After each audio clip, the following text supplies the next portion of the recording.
Welcome, Lifeliqe. I'm Mark Anderson, and I'm one of the 4 co-founders of Lifeliqe. We're a visual learning company with interactive 3D on multiple platforms. The huge problem in education today is that a lot of students have decreasing results in terms of science, technology, engineering, and math courses. That also is a problem in terms of low student engagement as well. So at Lifeliqe, we've created a solution for that. Our visual learning tool is actually used by students and proven to increase both student learning as well as student engagement in the classroom. And what we have here, we're looking at, this is our mobile version of our product.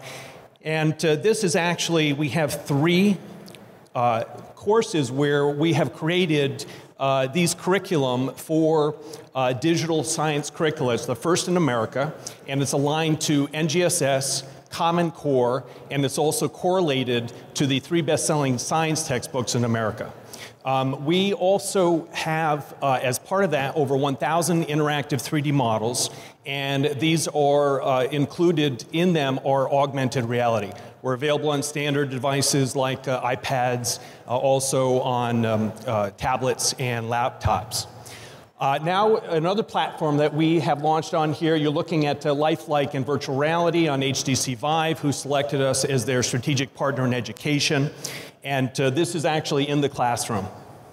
With this virtual reality, it was so cool because you got to jump into these different worlds, experience these things that you can't do on an everyday basis. Definitely gives you more of a perspective on things. If you experience multiple ways on how to learn, it helps you learn. I do wish that it was in a class more often. Middle school curriculum is vital because if you don't catch a middle school student early in science, they'll be turned off. Dr. Richard Lamb at the University of Buffalo just finished some research that he's going to be publishing soon, and he studied students in his lab that were using our learning experiences in virtual reality, and he proved the increased learning that those students actually achieved.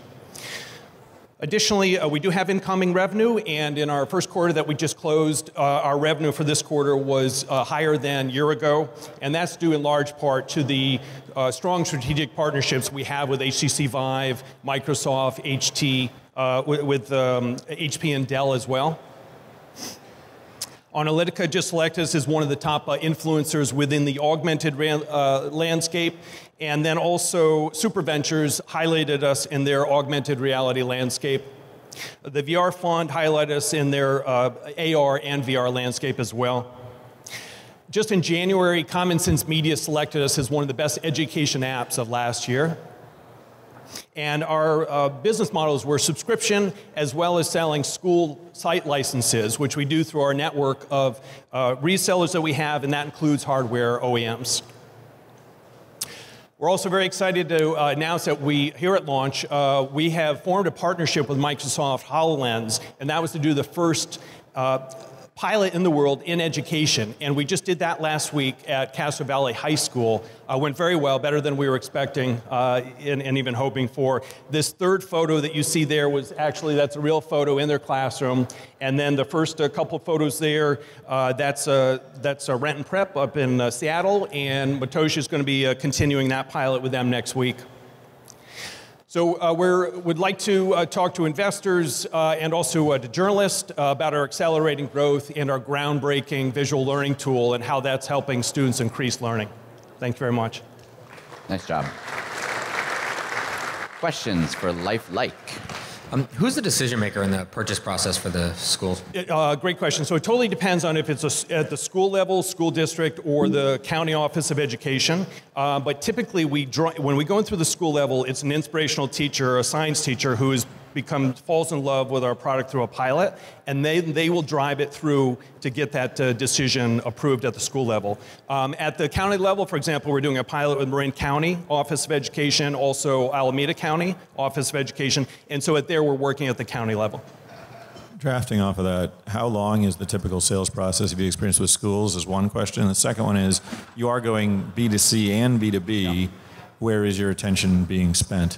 Yeah, so the typical, let's say we can say a typical sales cycle in education would normally be about a year. That's actually, we're finding it's turning out to be faster for us.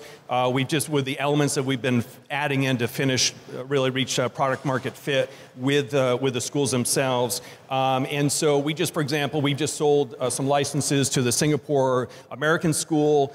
We sold a license, Matosh did, our COO, to UNICEF in Europe, and they're going to implement that into schools in Eastern Europe. We have other independent schools here in America and a major university that's about to close. This has actually been more in the range of about 6 months for us, just because of the unique content we have. And then to your last question, so our focus has been going into schools first, and we know that over time, once we build out that school pipeline, we know that we'll be building out really B2C for home use as well. Great, fantastic. Nice work. Lifeliqe. Thank you.